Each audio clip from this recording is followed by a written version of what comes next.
और वो पांचों अपना दम तोड़ चुके थे।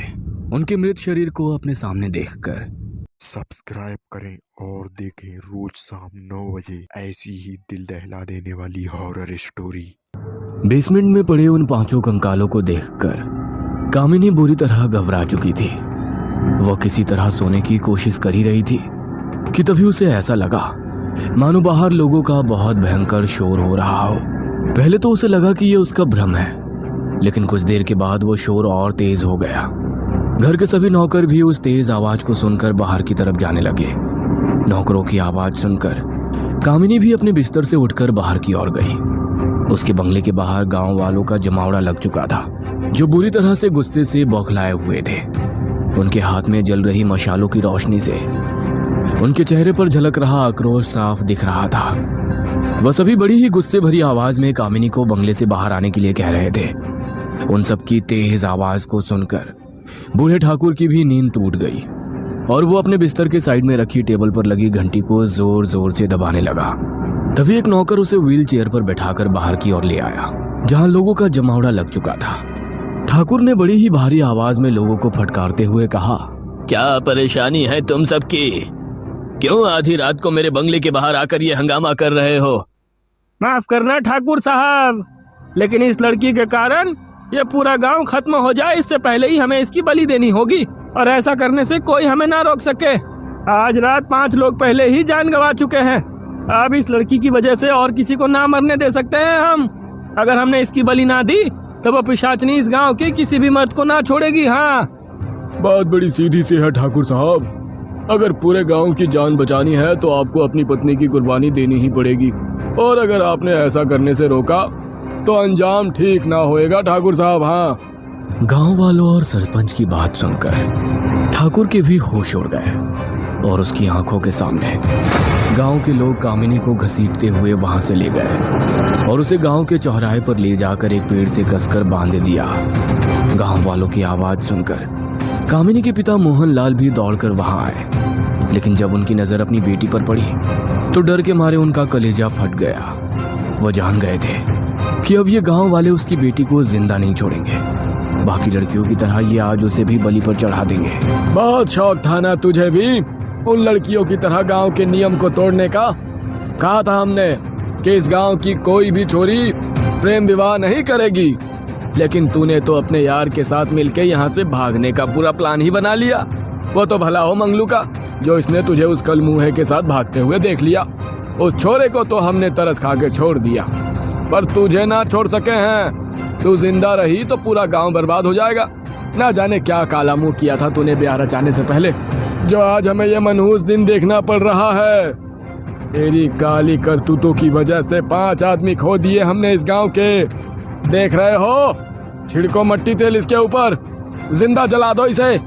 सरपंच के इतना कहते ही लोगों ने कामिनी के शरीर पर मट्टी तेल छिड़कना शुरू कर दिया। अपनी आंखों के सामने अपनी बेटी के जिंदा शरीर पर यूं मट्टी तेल छिड़कता हुआ देखकर कामिनी के पिता मोहनलाल सरपंच के पैरों में गिरकर उनसे अपनी बेटी की जिंदगी की भीख मांगने लगे। लेकिन सरपंच ने उसके पिता को ठोकर मारते हुए कहा, सुन बूढ़े, अगर बीच में आया ना तो इसके साथ इससे भी बुरा हो जाएगा। तेरी भलाई इसी में है कि तू चला जा यहाँ से। अपनी आंखों के आंसू लेकर हाथ जोड़ते हुए मोहनलाल अपनी बेटी की जिंदगी की भीख मांगता रहा, लेकिन गांव वाले उसके शरीर पर मट्टी तेल छिड़कते रहे। कामिनी अपनी जिंदगी के लिए उन सबके सामने चिल्ला रही थी, लेकिन उसकी आंखों का किसी पर भी कोई असर नहीं हो रहा था कि तभी कुछ ऐसा हुआ जिसे देखकर गांव वालों के होश उड़ गए। कामिनी के शरीर में अचानक से एक अलग सी शक्ति आ गई और उसने अपने हाथ में बंधी रस्सियों को खींचकर तोड़ दिया और बहुत ही भयानक नजरों से गांव वालों की ओर देखने लगी। उसकी आंखों का रंग अचानक सुर्ख लाल हो गया और वो गुस्से में गांव वालों की ओर बढ़ने लगी। गांव वाले उसे इस तरह देखकर बेहद बुरी तरह से डर गए। पिशाचनी, इसके शरीर पर पिशाचनी ने कब्जा कर लिया है। भागो यहाँ से, नहीं तो ये हम में से किसी को नहीं छोड़ेगी। यही रुक जाओ सब। अगर आज हमने इसे छोड़ दिया तो ये पूरे गांव का सर्वनाश कर देगी, इसीलिए अभी के अभी जिंदा जला दो इसे। सरपंच के इतना कहते ही कामिनी के मुंह से पिशाचनी ने कुछ ऐसा कहा जिसे सुनकर वहां खड़े हर इंसान के होश उड़ गए। तुम में से किसी ने भी अगर मेरी बेटी को हाथ भी लगाया तो पूरे गांव को खत्म कर दूंगी। जिस तरह उसने मुझे मारा था वैसे अपनी बेटी को नहीं मरने दूंगी मैं। बच्ची, अरे ये तो मेरी जान की है। हाँ, जान की हूँ, जिसे उस वहशी दरिंदे ने इतनी निर्दयता से मार दिया था। उसकी जिंदगी तो मैंने नर्क के समान कर दी। लेकिन अगर तुम में से कोई भी मेरी बेटी के आसपास भी आया तो एक एक की जान मैं अपने हाथों से लूंगी। किसने मारा तुझे? बोल।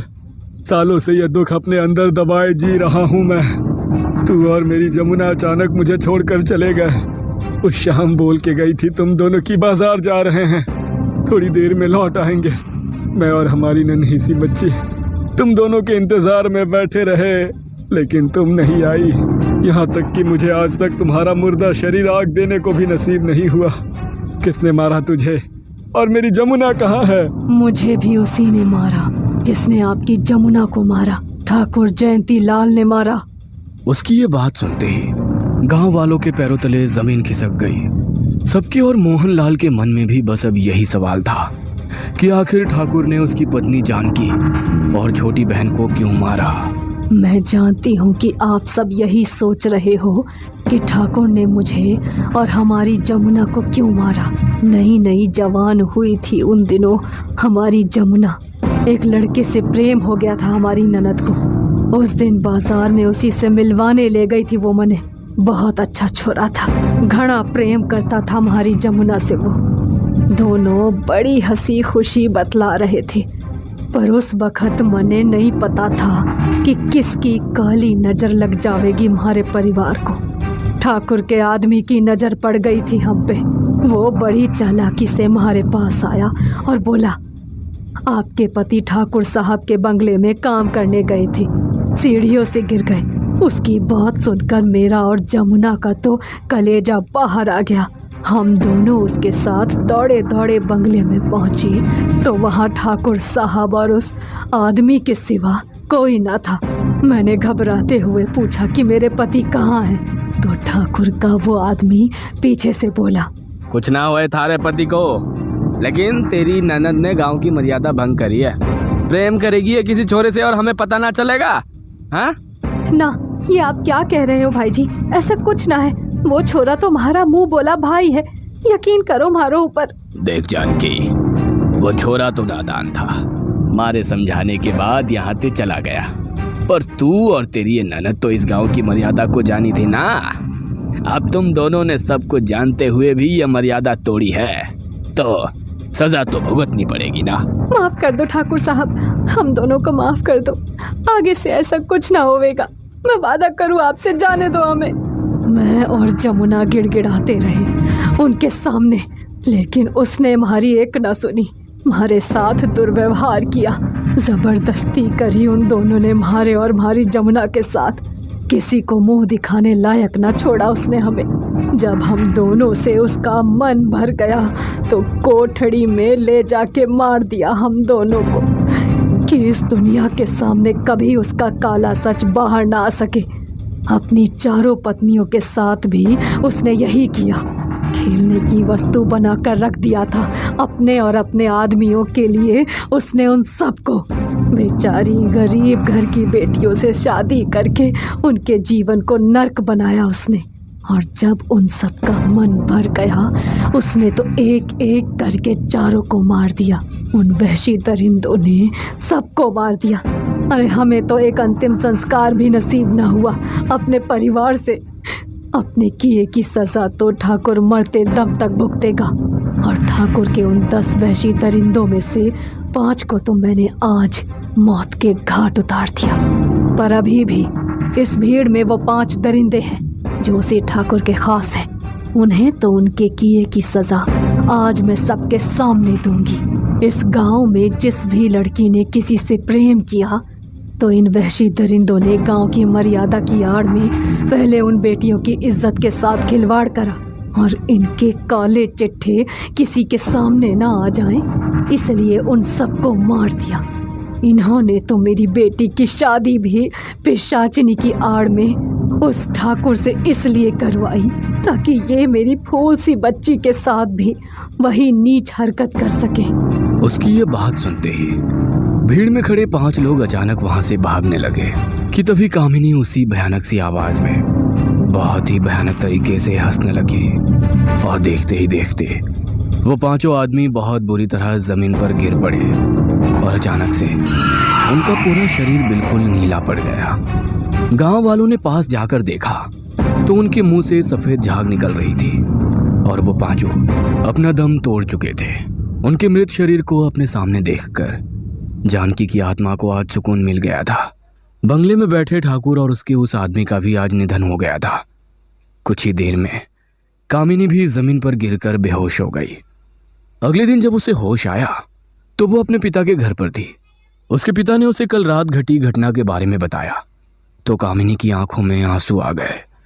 कामिनी की माँ अपनी और अपनी ननद की जिंदगी तो नहीं बचा पाई, लेकिन उन्होंने अपनी बेटी और गांव में पल रही सभी बच्चियों की जिंदगी को उन वहसी दरिंदों के काले साए से सुरक्षित कर दिया और सालों से चली आ रही कुप्रथाओं की आड़ में छिपी दरिंदगी को उसे एक रात में उन्होंने हमेशा के लिए खत्म कर दिया।